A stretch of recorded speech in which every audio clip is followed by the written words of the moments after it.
এক সাধারণ পরিবারে জন্ম নেওয়া ছোট্ট রিতা কি কখনো ভেবেছিলেন একদিন তিনি হয়ে উঠবেন লাখো দর্শকের প্রিয় অভিনেত্রী? সেই ছোট্ট মেয়েটি আজকের গ্ল্যামারাস চিত্রনায়িকা পূর্ণিমা।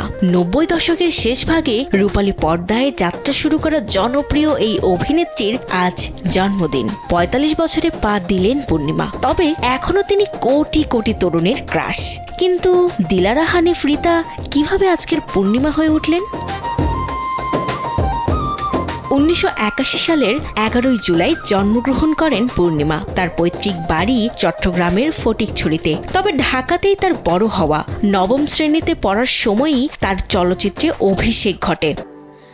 স্যান্ডেলিনা সো, রূপচর্চায় আভিজাত্য।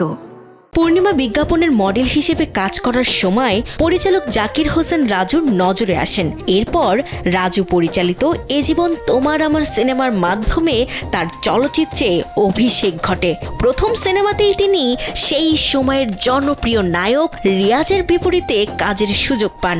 আর পেছনে ফিরে তাকাতে হয়নি তাকে। প্রথম সিনেমার পর থেকেই যেন খুলে যায় সম্ভাবনার নতুন দরজা। তার সৌন্দর্য, সাবলীল অভিনয় আর পর্দায় উপস্থিতি খুব অল্প সময়েই তাকে এনে দেয় জনপ্রিয়তা। ধীরে ধীরে তিনি হয়ে ওঠেন ঢাকাই চলচ্চিত্রের অন্যতম পরিচিত মুখ। তবে পূর্ণিমা নিজেকে প্রমাণ করার জন্য বিভিন্ন চরিত্রে অভিনয় করেছেন। বাণিজ্যিক সিনেমার পাশাপাশি ভিন্নধর্মী চরিত্রে অভিনয় করে তিনি দেখিয়েছেন তার অভিনয়ের গভীরতা। 2003 সালে মুক্তিপ্রাপ্ত মনের মাঝে তুমি সিনেমা যেন তার ক্যারিয়ারের মোড় ঘুরিয়ে দেয়। বাংলাদেশ ভারত যৌথ প্রযোজনার এই সিনেমার সাফল্য তাকে পৌঁছে দেয় তারকা খ্যাতির শীর্ষে। রিয়াজের সঙ্গে তার জুটি দর্শকের কাছে হয়ে ওঠে বিশেষ আকর্ষণের। এই জুটিতে তারা অভিনয় করেছেন 25টিরও বেশি সিনেমায়। পাশাপাশি মান্না, শাকিব খান, ফেরদৌস, আমিন খান, রুবেল, কাজী মারুফ ও আরফিন শুভ সহ দেশের প্রায় সব জনপ্রিয় নায়কের বিপরীতেই নিজের অভিনয় প্রতিভার ছাপ রেখেছেন পূর্ণিমা।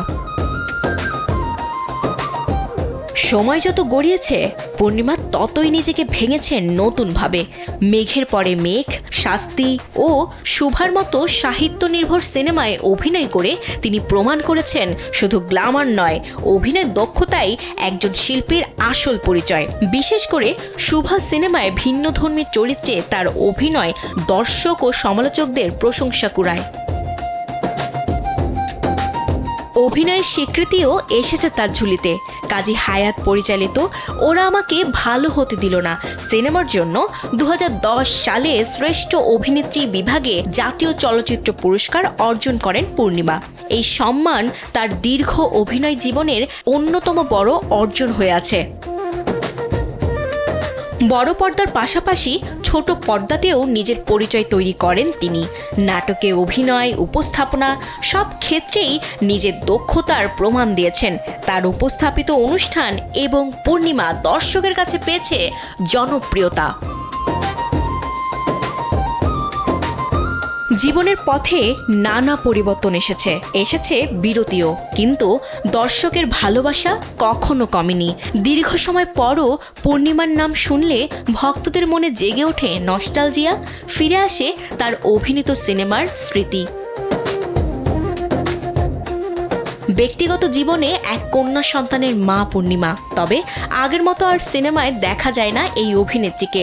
ভক্তদের প্রত্যাশা নতুন কোনো গল্প ও চরিত্র নিয়ে আবারও রূপালী পর্দায় ফিরবেন তাদের প্রিয় অভিনেত্রী।